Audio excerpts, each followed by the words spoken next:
Bonjour à tous et à toutes. Aujourd'hui, dans le cadre de cette vidéo, nous allons tenter d'expliquer le débat dont la question est: l'autocatégorisation fonctionne-t-elle sur les mêmes principes que la catégorisation que nous avons vu dans un chapitre précédent? Pourquoi ou pourquoi pas? Commençons par expliquer le concept d'autocatégorisation. Celle-ci désigne le fait de s'identifier comme appartenant à une catégorie. Ce concept rejoint étroitement la notion d'identité sociale, qui correspond à la manière dont une personne se perçoit comme faisant partie d'un groupe qui a de l'importance à ses yeux. Par ailleurs, selon la théorie de l'identité sociale, les gens auront tendance à exacerber les différences entre leurs groupes perçus comme plus positifs et les autres.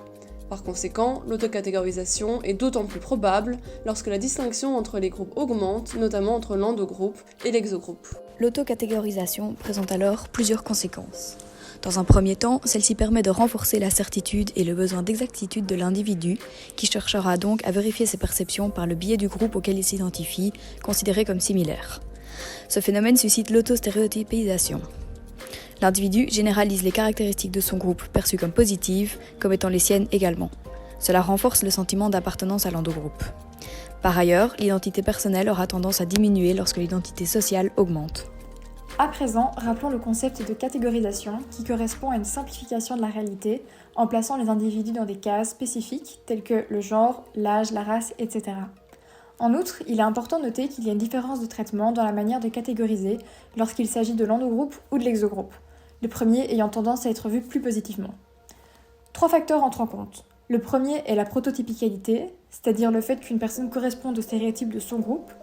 Le second est l'influence de la situation, donc le contexte dans lequel 2 individus se rencontrent peut orienter le focus de la catégorisation. Et le troisième facteur est le préjugé. Il correspond au fait d'être influencé par nos propres préjugés pour catégoriser les autres.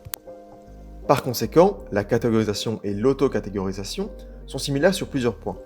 Tout d'abord, la valorisation de l'endogroupe sera davantage mise en lumière.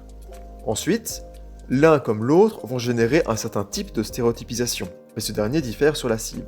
D'un côté, l'autocatégorisation suscitera l'autostéréotypisation, tandis que de l'autre, la catégorisation concerne la stéréotypisation des groupes en général, ce qui rejoint le principe de prototypicalité.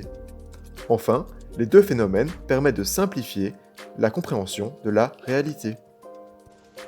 Par contre, les deux notions diffèrent sur certains points, dont leur cible comme vu précédemment. L'un concerne l'individu en question, l'autre implique l'environnement en général.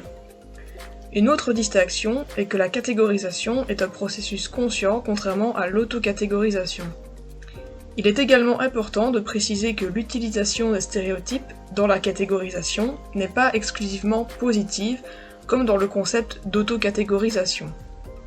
Enfin, cette dernière se distingue du concept de catégorisation par l'application de la notion de l'identité sociale. En conclusion, et pour répondre à notre question, certes, il y a des processus communs entre les deux notions, mais l'une ne concerne que l'individu en question, donc soi-même, tandis que l'autre tient compte de l'environnement dans son ensemble.